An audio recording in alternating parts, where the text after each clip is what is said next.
महान लड़ाई के शाओ में सीधे रोने लगी, यह सोचकर कि क्या वह इस शरीर की तरह यहाँ सड़ जाएगी बिना किसी को पता चले। जब जियाओ शुआई ने देखा कि जियाओ मेई ढहने लगी है तो वह तत्परता से उसे आलिंगन देने और संभालने के लिए आया। एक साथ मिलकर वे संभल जाएंगे और उन्होंने संकल्प लिया कि वह हमेशा उसके साथ रहेगा, उसकी रक्षा और सुरक्षा करेगा। जियाओ शुआई के शब्दों की दिलासा से जियाओ मेई ने अपनी भावनाएं नियंत्रित की और खुद को उसे सौंप दिया। फिर भी जियाओ मेई अगले दिन उठी तो खुद को अकेला पाया, उसके आसपास कोई नहीं था। क्या जियाओ शुआई ने उसे छोड़ दिया? वह आशंकित और भयभीत थी कि कहीं जियाओ शुआई खो न जाए, इसलिए वह शीघ्रता से आसपास देखने चली गई। हालांकि परिदृश्य अलग था। वास्तव में उसने जियाओ शुआई को जंगल में पाया। पता चला शव शाओ को फिर से डरा देने की चिंता में शाओ सो रही थी। तब जियाओ शुआई बिना कुछ बताए गुप्त रूप से एक गड्ढा खोदने के लिए जंगल में चला गया। जियाओ मेई ने विचार व्यक्त किया कि वह चुपचाप चला गया था। जब वह जियाओ शुआई से तर्क करने को आगे बढ़ी तो वह हवा में कदम रखकर सीधे गिर पड़ी। उसके लाल और सूजे हुए घुटने देख जियाओ शुआई ने अपराध बोध महसूस किया। सौभाग्य से जियाओ मेई नरम स्वभाव की महिला थी जिसे मनाना और सांत्वना देना सुगम था। जियाओ शुआई ने उसे 3 शब्दों और कुछ मीठे बोलों से दिलासा दिया। फिर दोनों ने नीचे एक साथ स्नान किया और उनके बंधन को नवीनीकृत किया। इस अनुभव के बाद उनके भावनात्मक संबंध और मजबूत हो गए। दोनों आपस में बात करते हुए अचानक द्वीप पर वर्षा होने लगी। जियाओ शुआई बालक की तरह वर्षा में भाग गया और आनंदपूर्वक नृत्य किया। जियाओ मेई भी लड़के की प्रसन्नता से प्रभावित होकर उसमें शामिल हो गई। जल्द ही लड़के ने उसे आमसंग कार्निवल मनाने के लिए आमंत्रित किया और जियाओ मेई ने तत्परता से स्वीकार कर लिया। तब दोनों वर्षा में मुक्त हो गए और अकेले 2 लोगों की खुशियों का आनंद लिया।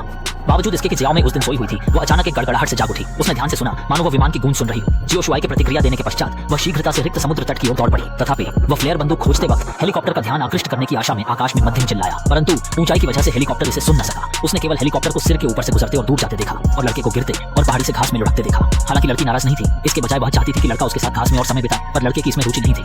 वह उठ खड़ा हुआ और लड़की को डांटते हुए चला गया। लड़की इतनी डरी हुई थी कि वह जल्दी से उसे पकड़ने और रोकने की कोशिश कर रही थी।